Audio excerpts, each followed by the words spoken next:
Hola, ¿qué tal amigos de Estrellita Fuentes? Muchísimas gracias por estar esta semana, este lunes, aquí con nosotros, acompañándonos en una nueva entrevista.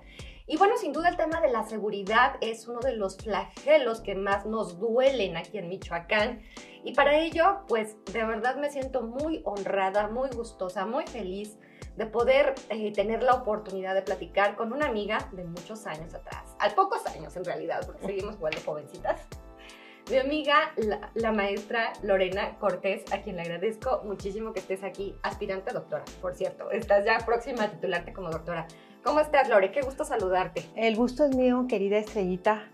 ¿Quién no conoce Estrellita Fuentes? Eres una persona muy querida en nuestro estado de Michoacán y como bien lo comentas, fuimos compañeras de carrera de Ciencias de la Comunicación. Sí. Y encantada de estar aquí contigo, platicando. Eres una persona que te interesa los temas de Michoacán porque eres michoacana y porque le tienes mucho cariño, mucho amor a nuestro estado. Ay, mi Lorena, pues muchas gracias y pues la admiración es mutua. Quiero platicarles que con Lorena yo la conozco desde chavita. Bueno, desde que era estudiante de comunicación en la Universidad Vasco de Quiroga, fuimos egresadas de esta universidad. Pero además yo te recuerdo muy bien en la Procuraduría, lo que era entonces la Procuraduría General de Justicia del Estado, trabajando los temas de prevención del delito. Así es. O sea, ya te estoy hablando de ¿qué? Más de 20 años atrás. Así es. Entonces tienes todo un rango de experiencia muy amplio en estos temas, mi querida Lore, lo cual muchos te reconocemos, además de tu carrera, tu trayectoria académica, lo que has estado estudiando en temas de seguridad, de prevención del delito, ahora con este doctorado en criminología, y también que has sido premiada y reconocida desde instancias internacionales, lo cual te ha permitido también colaborar e interactuar con organismos como el Banco Interamericano de Desarrollo, que no es pecata minuta, no es cualquier cosa, no cualquiera lo hace, no cualquiera tiene este currículum, así que muchas felicidades, mi querida Lore. No, hombre, encantada de estar aquí contigo y como bien dices, pues ha sido una carrera no fácil. Yo, como tú recordarás, empecé muy jovencita, todavía no terminaba la carrera en Ciencias de la Comunicación cuando ya me integré a la Procuraduría a trabajar. Entonces, como estudiante que trabajaba, pues no fue fácil, pero la verdad es que se aprende más ya en el terreno y fue una experiencia que a mí me formó una institución como Procuración de Justicia, porque yo decía, ves el lado más humano, pero a la vez ves el lado oscuro del corazón, ¿no? Entonces a mí me tocaba... no, pues sí, ver los casos más... Sí. Más terribles, ¿no? Dantescos. Así es, así es. Entonces me interesó el fenómeno, me llamó mucho. ¿Por qué te interesó? ¿Por qué te llamó la atención? Precisamente porque yo me cuestionaba mucho por qué la gente delinque, ¿no? Yo me acuerdo cuando llegaba a los separos de la Procuraduría, era jefa de prensa, y me tocaba hablar de pronto que con un secuestrador, presunto secuestrador, desde un violador, un homicida, un feminicida, cuando ni siquiera traíamos en el radar el término feminicida, porque ni siquiera estaba, digamos, tipificado como delito, y así una serie de conductas antisociales que de verdad yo dije, ¿cómo es posible que las personas se puedan convertir digamos, en unos agresores radicalmente en otras personas que acaban matando a sus familiares, a sus parejas? ¿Cómo se atreve esta persona a secuestrar a un menor de edad, a pedirle dinero? En fin, un largo etcétera, ¿no? Entonces me fui involucrando. ¿Lo que te interesaba era el fenómeno social o el psique de la persona? El fenómeno. Porque para mí, claro, para mí es un tema del psique. Yo a mí en lo particular lo que me interesa es, y he leído y estudiado, es el tema del psique. Claro. O sea, ¿en qué momento te cambia el chip? Así es. Pero fíjate, el fenómeno social... Como para hacer eso, ¿no? Por supuesto. Digamos, es el fenómeno social y para analizarlo tienes que incluir la psique. De hecho, hay una especialidad que se llama psicología criminal, que estudia los perfiles criminales de las personas, desde psicopatías, de todo tipo de personalidades que los expertos del área de la salud mental lo conocen perfectamente y que por supuesto tiene que ver a la hora de entender el fenómeno de la violencia que impacta en la seguridad, en la inseguridad, y que hay que analizar, no hay que perderlo de vista, porque es un conjunto de muchas cosas cuando tratamos de explicarnos, de encontrar explicaciones, Estrellita, ¿Por qué Latinoamérica es la región más violenta del mundo para empezar? Fíjate, concentra el 8% de la población mundial y genera el 32% de la violencia letal en el mundo. Letal. Letal, la violencia que incluye los homicidios dolosos, por ejemplo, los feminicidios. Así es. Es decir, es de la región más violenta del planeta. Hay explicaciones, digamos, simplistas. Yo siempre apelo a encontrar explicaciones robustas a problemas complejos como es el fenómeno de la inseguridad y no a respuestas simplistas a un problema, lo vuelvo a decir, complejo. Como decir, por ejemplo, reducirlo a, es que son pobres. Exactamente. Como son pobres, son violentos. Exactamente. Así decirlo, ¿no? No puede ser algo tan reduccionista. Así es. O que es que la mamá no lo cuidó de niño y es que explicaciones muy simplistas.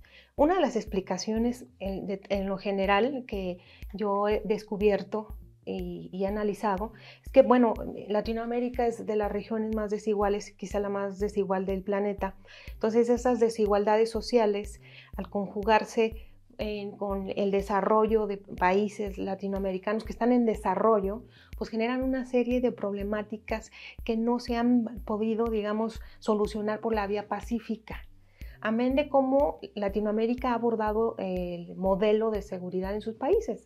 Recuerdas que venimos de una experiencia, sobre todo en Sudamérica, de abordar la militarización a la hora de tratar de abatir la seguridad.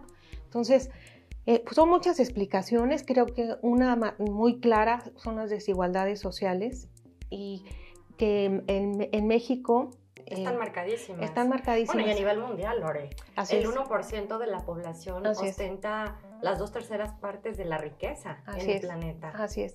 Y en México no se diga. O sea, la riqueza está muy concentrada y hablamos entonces, vamos a reflexionar de un sistema, un modelo económico que es parte del problema que nos tiene ahí con una violencia estructural porque no le estamos garantizando, digamos, condiciones mínimas del desarrollo humano a las personas y en gran medida, por supuesto, que es por un tema del capitalismo salvaje, ¿no? Entonces, cuando analizas ya de manera seria todos estos elementos, te das cuenta que el reto no es sencillo, que el reto no es, digamos, que se va a revertir los niveles de inseguridad por un decreto presidencial o armando más policías o metiendo más policías a las corporaciones. Así es, que eso es importante, que hay que fortalecer, no lo es todo, hay que, por supuesto que hay que fortalecer las corporaciones policiales, porque además, y dicho de paso, en México son en donde tienen peores condiciones laborales nuestras policías, no se diga las locales, ¿no? Fíjate, un detalle me pasó en Colombia en un curso que me invitó a dar la Academia Nacional de Policía se llama la Escuela Santander, General Santander, de la Policía Nacional Colombiana, y me decían que en México tratábamos muy mal a los policías, pero nada más me decían, le voy a dar un detalle, me decía una policía colombiana, ustedes le dicen elementos a sus policías. Si a mí aquí una ciudadana, un político me dice elemento, yo con todo respeto le voy a revertir ese término y le voy a decir, soy oficial al servicio de la patria de este país. Entonces, si ustedes le dicen los elementos de la policía municipal, los elementos los tratan como si fueran cajas y no le están dando, digamos, un lugar en la sociedad. Y un tema de dignidad. Y un tema de dignidad. Allí la Policía Nacional Colombiana llega, digamos, cualquier ciudadano o ciudadana a preguntarle algo al policía y le dice, Dios y patria, mi señora o mi señor. O sea, tienen un honor de pertenecer a la Policía Nacional de Colombia porque además tienen todo un proceso de formación. Se formó, fíjate, a finales de 1800 por un inglés. Hay una historia bien interesante en aquel entonces el presidente de Colombia manda a llamar a un inglés para que forme la Policía Nacional de Colombia y desde esos años, amiga, a la fecha, pues han tenido un proceso de adoctrinamiento que creo que en gran medida, yo quizás no lo llamaría adoctrinamiento per se, pero sí, digamos, con una serie digamos, un marco conceptual. Y de pensamiento, ¿no? Y de pensamiento, claro, que los haga sentirse identificados con su institución, que tengan un sentido de pertenencia que tengan incentivos positivos, que tengan un servicio de carrera, servicio civil de carrera, pues para que sea un honor ser un policía en México. Y los tratamos mal, los denostamos, les pagamos mal. Están mal vistos, mal pagados. Recuerdo el caso de esta policía de Tarímbaro, esta mujer policía que murió resguardando una caja de valores de la Secretaría de Bienestar, que iban a entregar unos cheques, y el alcalde, que en paz descanse en aquel entonces, le dio 1,000 pesos nada más para el pago de los gastos funerarios a la familia, ¿sabes? O sea, ¿de qué estamos hablando cuando te regatean el seguro de vida a las viudas y te tardan 1000 años en pagar? Cuando no tienes becas para darles, para poder garantizar la educación y la continuidad de los estudios de tus hijos, cuando en Hemos Ciudadano nos pitorreamos de ellos, digo, no yo, pero sí sucede, y aparte están tan mal pagados que están a merced de la delincuencia. Así es. Que por halconear o por lo que sea les va muchísimo mejor que por ser simplemente policías. Así es. Entonces, nuestra policía está en terreno siempre y no valoramos, digamos, ni desde la sociedad también, la labor tan importante que hace la policía. Hay una encuesta que hizo Causa en Común, fíjate, donde la percepción de la ciudadanía hacia con la policía, particularmente la policía municipal, porque es la que tiene más contacto con la gente.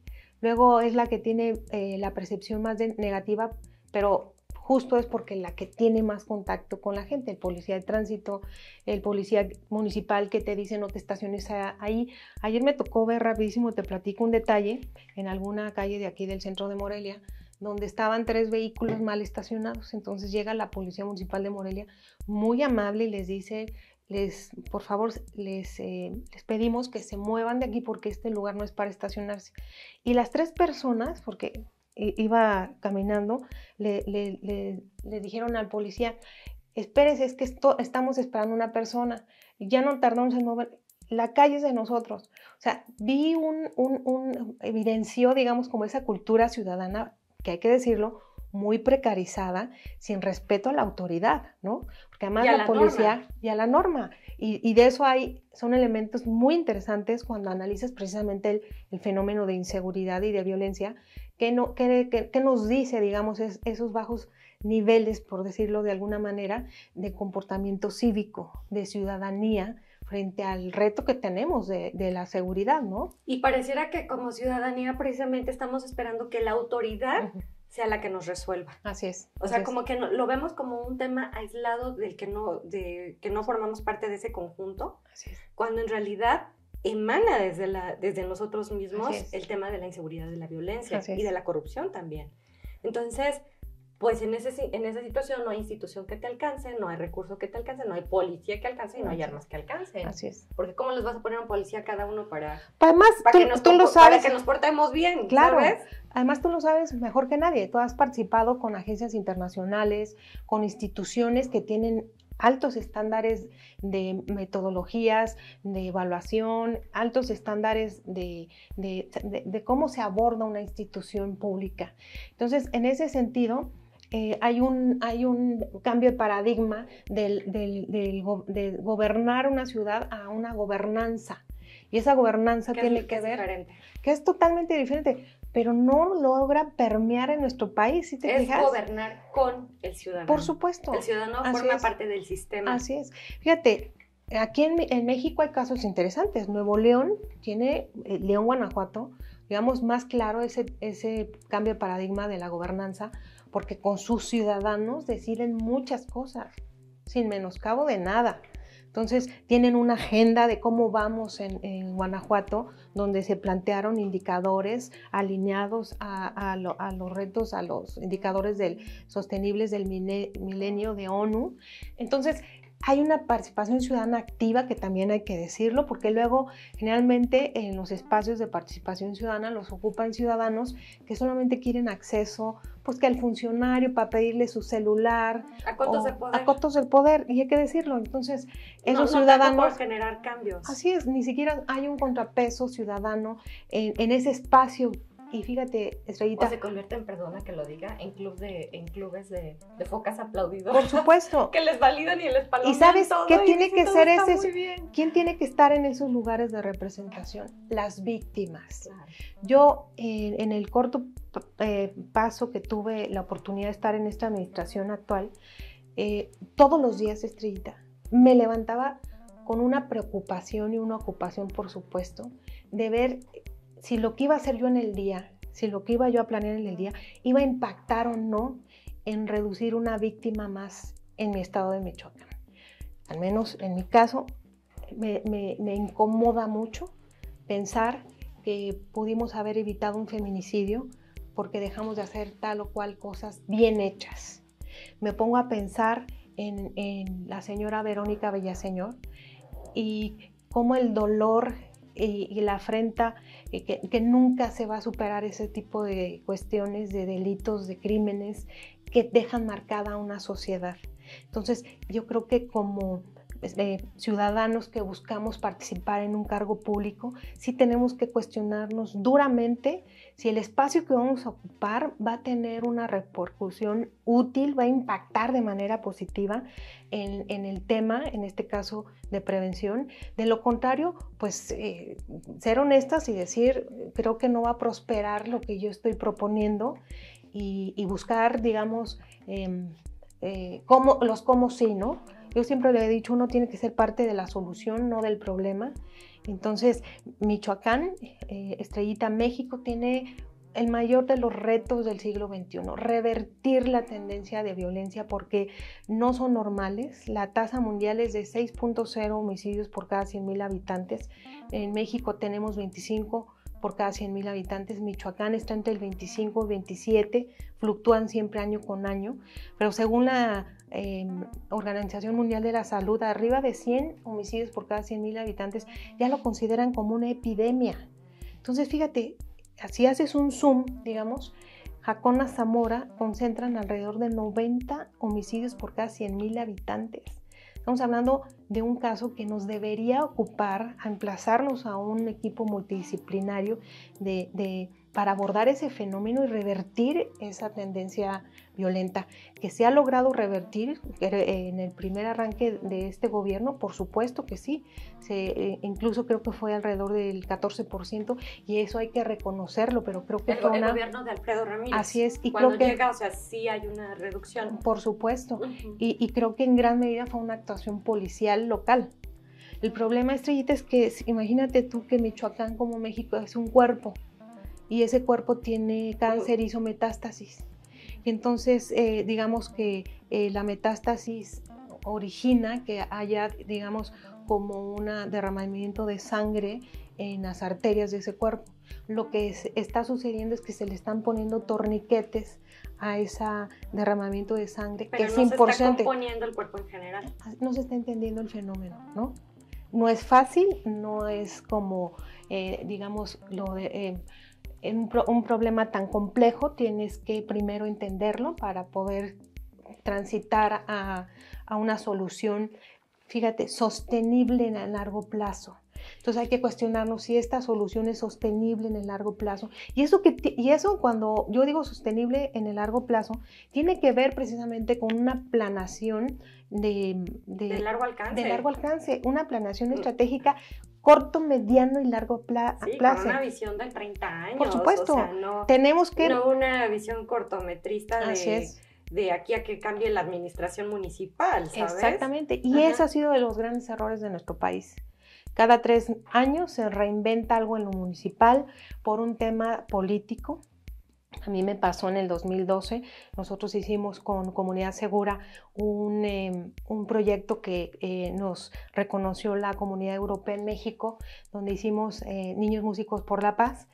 En 8 meses logramos, digamos, trabajar en 16 colonias de aquí de Morelia con niñas y niños que no tienen acceso a actividades extraescolares de recreación. Esa es la prevención eficaz, Estrellita. No es ir a las escuelas a dar pláticas, no es, digamos, ir a dar un taller eventualmente a alguna colonia, no es ir a pintar una barda per se. Ojo, y entre paréntesis, son actividades muy importantes que tienen que ser complementarias de una planeación estratégica integral de un todo para abordar el tema. Entonces, ese proceso lo pudimos medir. También quiero decirte, en México los estándares de evaluación son precarios, lo dice el propio Banco Interamericano de Desarrollo, otras agencias internacionales, la misma ONU.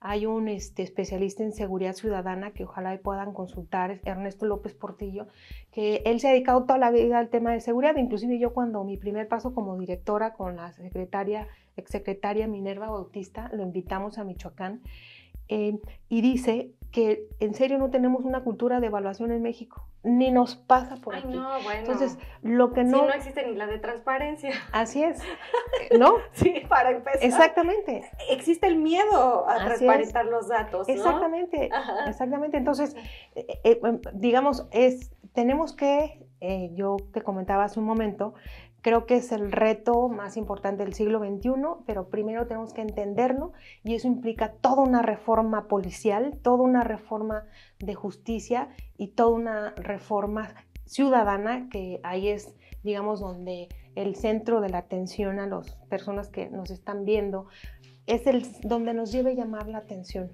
Dentro de tu vivencia, tu experiencia, tu práctica aquí en el caso de Michoacán, que ya data de varios años, en puestos clave, en puestos importantes de los temas de seguridad, no te podría pedir ahorita que me dijeras un diagnóstico, pero ¿qué componentes, qué elementos tú observas como focos rojos que habría que atender para poder, digamos, tratar de mitigar un poco el tema de la seguridad?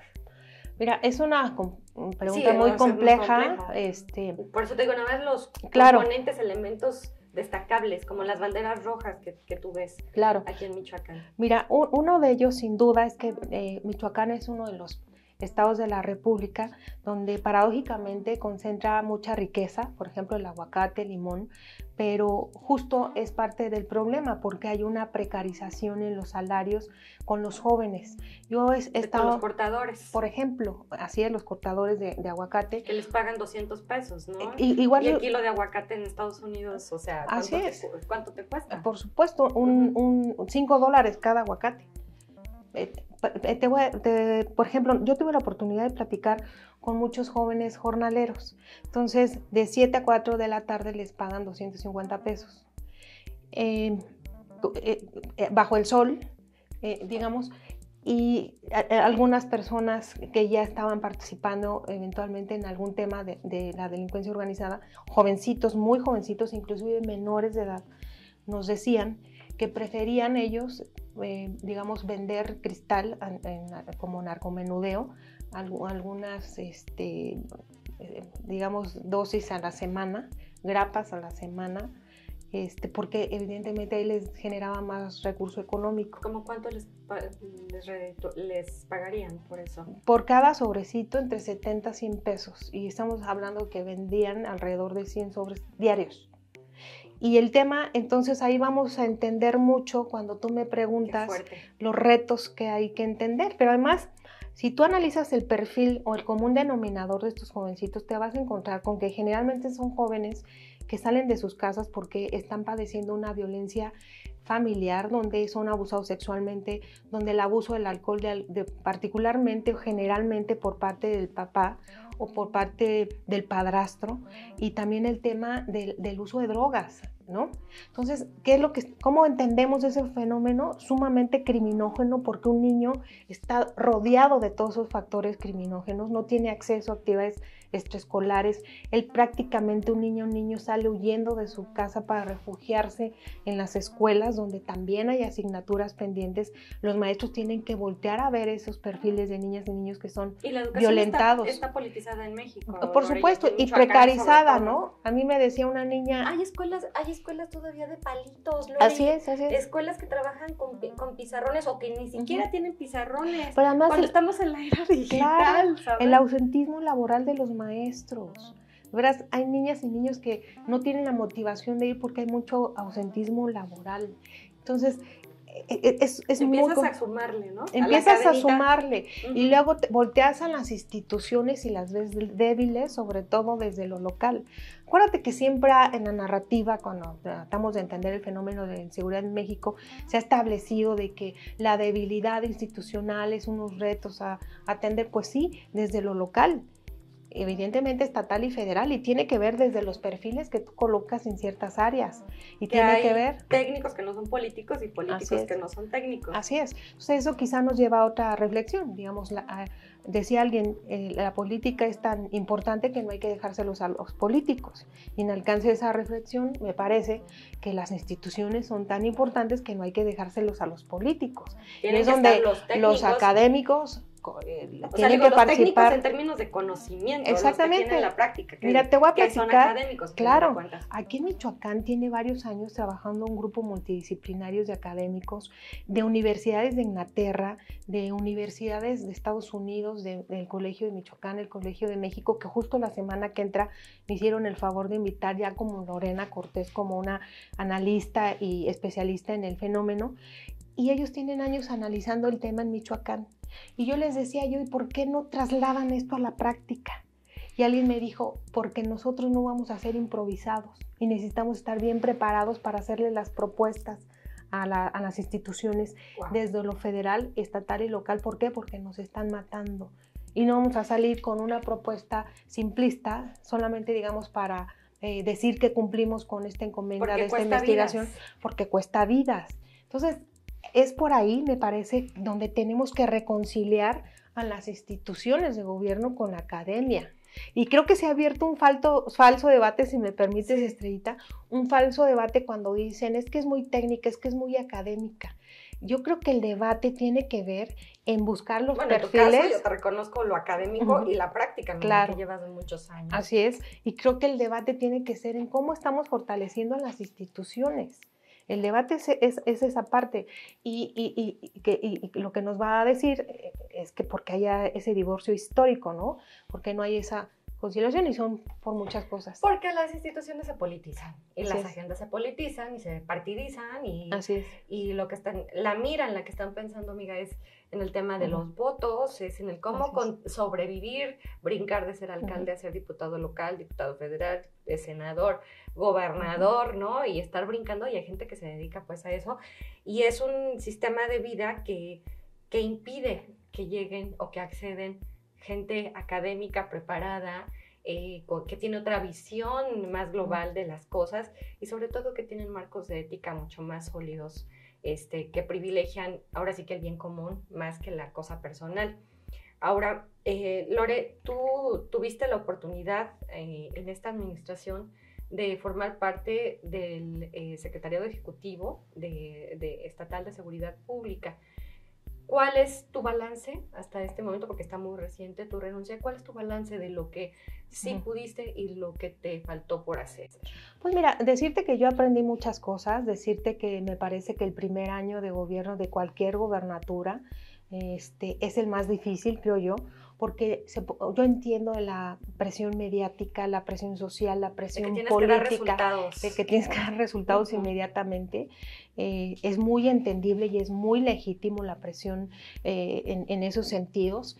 Y me parece que una de las lecciones aprendidas es que me parece que se tienen que armar equipos de trabajo desde antes de que empiece la administración para ir diseñando a corto, mediano y largo plazo una estrategia sensata basada en los mejores estándares de planeación.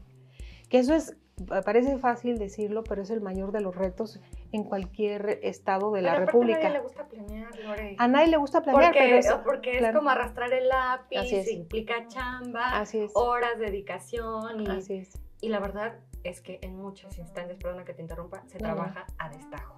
Sí, así es. Y por ocurrencia. Así es. Y eso ha sido parte del problema cuando entendemos el fenómeno de la inseguridad. Estar, digamos, trabajando sobre las rodillas. Entonces, yo creo... Improvisando. Y a final de cuentas, como no es dinero tuyo porque es dinero público, ni te duele de, no funciona el programa, pues no pasa nada. Vamos a inventar otra cosa. Así es. Cuando el tema de la seguridad lo que cuesta son vidas. Son vidas, la violencia, el tema de la violencia, por supuesto. Y tenemos otro fenómeno muy grave, las desapariciones, que no estamos entendiendo digamos, bien a bien. Exactamente. ¿Y ante los ojos de quiénes? Así es. Entonces, esa es una crisis humanitaria ya reconocida por el propio subsecretario de Gobernación. O sea, son problemas gravísimos, Estrellita, que no hay que tomárnoslos a la ligera. O sea, hay que tenerle respeto a las instituciones. Yo siempre lo he comentado en esos términos y creo que, como te decía hace un momento, creo que el primer año de cualquier gobernador es el más difícil y es donde en gran medida se va a definir qué rumbo va a tomar, me parece, en términos generales, una administración pública. Creo que al gobernador Alfredo hay que apoyarlo como ciudadanos que somos, porque tenemos que hacer equipo con nuestro mandatario para que las cosas salgan bien y ser parte de la solución desde el ámbito donde pueda estar uno. Yo creo que no hay un ciudadano de segunda, de tercera o de primera, todos somos iguales en el Estado, así en ese sentido. Y podemos aportar. Desde portarte bien y respetar la norma y las instituciones, Lore. Claro. Para empezar. Así es, por ejemplo, respetando al policía municipal, que si te para en un alcoholímetro, pues colaborar con la institución. Desde ahí se construye ciudadanía. No se construye ciudadanía luego, digamos, en los discursos. Es decir, me parece que la administración pública es un área, es uno de los pilares fundamentales para poder contribuir a que las cosas sucedan mejor en términos de seguridad, pero sobre todo, si tú me preguntas qué aprendí a que uno como ciudadano sale de la institución o como servidor público sale de la institución y de la puerta para afuera eres un ciudadano, digamos, como cualquier otro. Común y corriente. Y que tenemos que también nosotros dar el ejemplo, pero además empiezas a ver el reto que tenemos como ciudadanía y qué tan altura estamos o no como ciudadanos en nuestro país, en nuestro Morelia, en nuestro Michoacán, para que seamos también parte de la solución y no del problema, desde tirar basura en el centro histórico de Morelia. Creo que ahí tenemos un reto bien importante, ahí empieza la ciudadanía. No se diga el pasarse el semáforo, etcétera, etcétera. No se diga el que en tu hogar, en las casas haya el respeto a niñas y niñas, hay una formación basada en valores y no en términos moralinos, sino una formación de respeto, una formación donde haya pues una atención prioritaria, la formación de los primeros años de las niñas y niños. Y esto te lo digo por algo, porque fíjate, el grueso de los jóvenes o el grueso de la población que comete delitos son jóvenes y el grueso de las víctimas también son jóvenes. Y si hacemos un análisis muy exhaustivo nos vamos a voltear a ver pues de la crianza de estos jóvenes, ¿no? Que tiene que hablar de vida. La historia de vida, que tiene que ver desde, lo acabo de comentar, desde cómo el padre ausente, el padre violento, así es, el padrastro, así es, y lo comentábamos, la violencia sexual, así es. Fíjate, Michoacán es de los primeros lugares a nivel nacional donde hay más violencia sexual contra niñas y niños, y es el delito silencioso. Entonces, eso te dice mucho qué sociedad somos. Inclusive hay algunas tesis que aluden a que una sociedad, la criminalidad es el reflejo de una sociedad, ¿no? Entonces somos un estado muy violento, hay que decirlo, somos una ciudadanía muy violenta. Ahorita en el centro histórico de cualquier ciudad de Michoacán, perdón la expresión, te vienen matando por algún conflicto de tránsito. Hay mucha violencia contra las mujeres. Se ha disparado. Morelia aquí también. Y eso también es porque se ha visibilizado.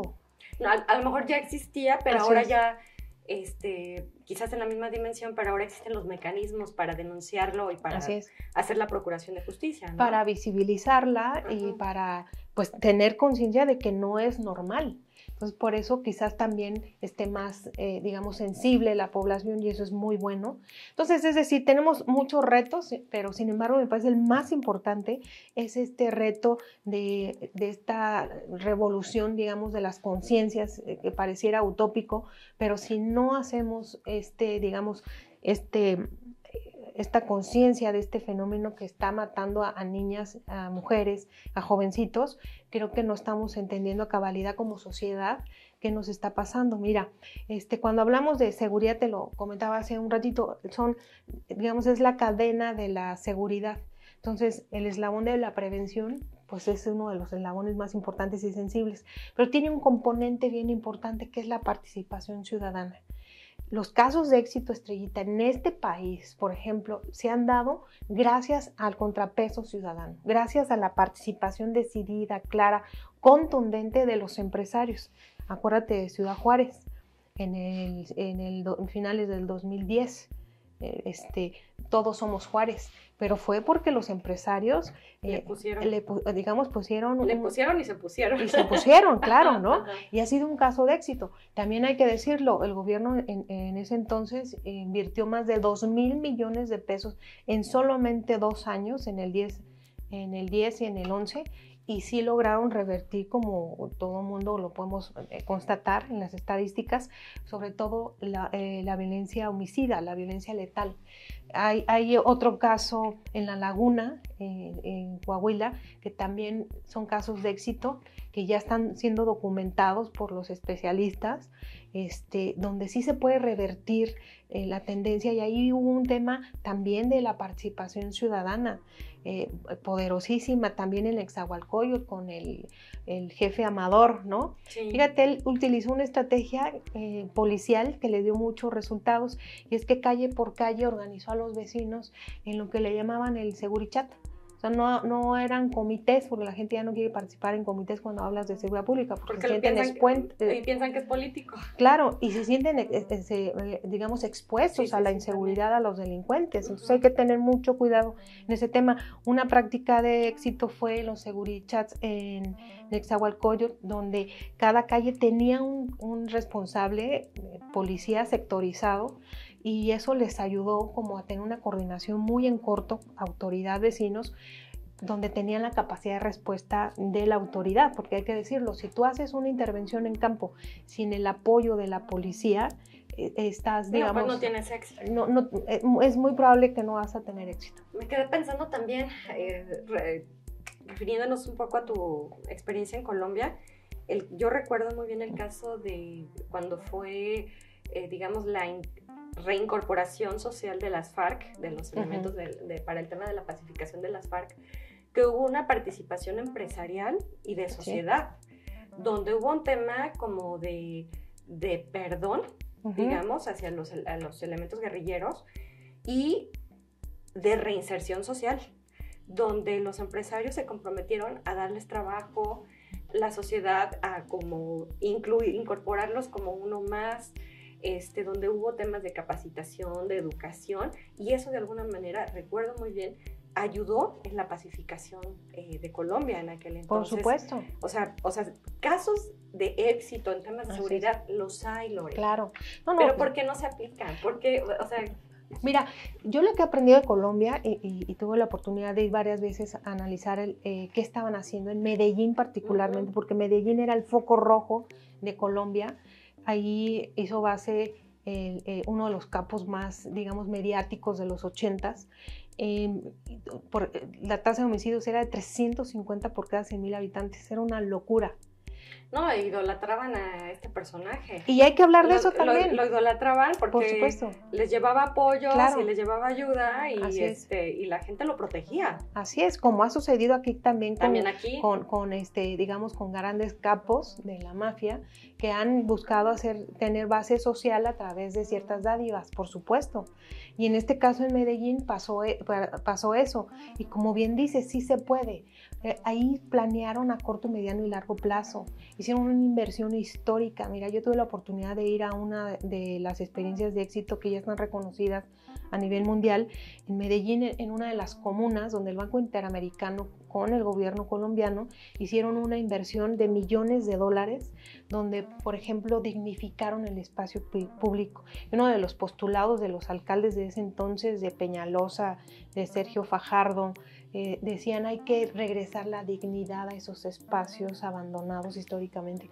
El rey Juan Carlos de España fue a inaugurar una biblioteca donde antes era un basurero y que se prestaba para una serie de conductas violentas en la calle.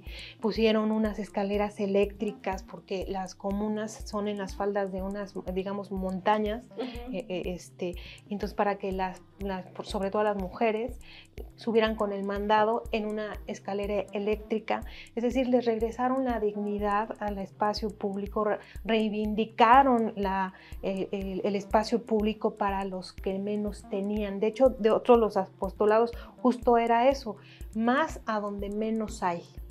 Y eso implicó una serie de cuestiones, no solamente el rescate de espacios públicos con un rescate público integral, es decir... Pero basados en un diagnóstico y en una planeación. Por supuesto. O sea, no así al... Claro, y fíjate, eso es bien interesante. Claro, hicieron mesas de trabajo con la ciudadanía, nada que nadie sepa, ¿no? Porque luego se hacen mesas de trabajo con ciudadanía y se pierden. Y se pierden, o no se trasladan a un documento estratégico. Donde, o no se toman en cuenta. Exacto, y donde se le dé seguimiento. Entonces, digamos, el know-how de Medellín particularmente fue, sí, de la mano con la ciudadanía y que gobernaron ciudadanos. Sergio Fajardo es un profesor de matemáticas de una universidad muy reconocida en Colombia, y él justo decía, ¿por qué no podemos nosotros como técnicos y académicos incidir? Y se lanzó a ser candidato a presidente municipal y ganó la presidencia. También Antanas Mockus, acuérdate, Antanas Mockus es un personaje a nivel mundial colombiano que empezó a hablar de cultura cívica en Colombia, en Bogotá particularmente, y que era un rector de una universidad de Colombia, y que justo dijo, a ver, no estamos haciendo las cosas bien porque no se están planeando y no se está tomando en serio el tema. Entonces, eso es lo que tenemos que hacer en gran medida. El asunto es la planeación. En gran medida, claro. Lore, ¿qué sigue para ti? ¿Qué pues planes tienes ahorita en el corto plazo? Yo te quiero decir que como michoacana, yo estoy muy orgullosa de ser michoacana y estoy convencida de que somos más las personas buenas, que queremos que nuestro estado prospere, de que queremos contribuir a que se quite este estigma de que eres de Michoacán y ya te ven como violento. Yo creo que todas las ciudadanas y ciudadanos tenemos que, como decía hace un momento, ser parte de la solución y desde nuestras trincheras hacer lo posible para revertir esta tendencia violenta que empieza desde nuestras casas, ¿no? Que empieza desde nuestras narrativas, cambiar esas narrativas de la guerra contra el narcotráfico, de que en Michoacán somos muy broncos. Lo que nos decimos a nosotros mismos acerca de nosotros mismos. Así es. Entonces, para si era romántico, escribir... No, bueno, es de programación neurolingüística, científico. Sí, por supuesto. Y cuestionarnos, no estar conformes con lo que tenemos, que nos sea muy incómodo un homicidio doloso, que nos sea muy incómodo como ciudadanía un feminicidio, que no nos deje estar en paz, porque estamos normalizando las violencias, estamos cayendo en una suerte de culto al dinero, del culto a la violencia, y eso al final del día te habla de una cultura del narco que hay que voltear a ver. Entonces ahí tenemos el mayor de los retos, me parece, como ciudadanas y como ciudadanos, y yo particularmente estoy terminando el doctorado, tengo una asociación civil, Comunidad Segura, seguiré impulsando ahí evidentemente mis humildes iniciativas y nada, yo soy michoacana, viviré en Morelia, yo no tengo la posibilidad de irme a otro estado, digamos, huyendo de la violencia. Yo soy una persona, me parece que lo que he decidido ha sido por cuenta propia, por voluntad propia y me consta. Y sin necesidad de que nadie, por convicción propia, Estrellita. Y que no necesitas, digo que lo digo con todo respeto y sin sonar jactancioso, no ocupas un puesto político ni público para hacer incidencia. Y yo creo que esa es la parte que muchas personas no lo entienden. Y eso creo personas como tú, como yo, claro, que pues estamos, o sea, si se da el espacio, qué padre, Así nos es. comprometemos, hacemos Así es. una chamba, pero también por fuera se puede hacer. Así es. Y hay muchas michoacanas, muchos michoacanos que como tú, Estrellita, son producto de una cultura de muchos años de esfuerzo, de amor auténtico a su estado y a Morelia. Y bueno, así nos formaron y somos de aquí Y aquí estamos, y no nos vamos. Y no nos vamos. Y vamos a ser muy incómodas para no normalizar estos índices de violencia, no normalizar la cultura del narco, porque nos debemos a nuestros niños y niñas. Así es. Y tenemos que ocuparnos de qué le estamos dejando. Y bueno, yo doy fe y testimonio, mi querida Lore, de tu trayectoria, de tu impecabilidad con la que te has manejado. Eres una mujer muy ética, muy derecha, muy directa, y yo meto las manos al fuego por ti, amiga, de verdad. Linda, muchas gracias. Así que, de alguna manera, y te lo voy a decir, yo lamenté tu salida pero sé que vas del secretariado, pero yo sé que vas a estar muy bien, como siempre lo has hecho. Lamento la salida así porque, bueno, a final de cuentas se necesitan perfiles expertos así como el tuyo y como el de muchas personas más en todas las áreas, no solo en los temas de seguridad. Pero yo te auguro el mayor de los éxitos. Sé que vas a seguir cosechando reconocimientos, sé que vas a seguir dando de qué hablar en positivo, porque siempre van a hablar en positivo de ti, amiga. Y bueno, pues agradecerte mucho la oportunidad de tener este intercambio que nos podría dar para muchas horas, pero bueno, pues por razones de tiempo y más en redes digitales tenemos ya que concluir. Claro, Muchas hombre, gracias, y merecidamente Lore. tus apreciaciones, pero te las agradezco muchísimo, No, Estrellita. como que no, yo te las reconozco. Porque Muchísimas te gracias. conozco y te he seguido la pista. Muchas gracias. Y, Querida Estrellita. Y gracias de verdad por aceptar charlar conmigo. No, hombre, encantada de la vida.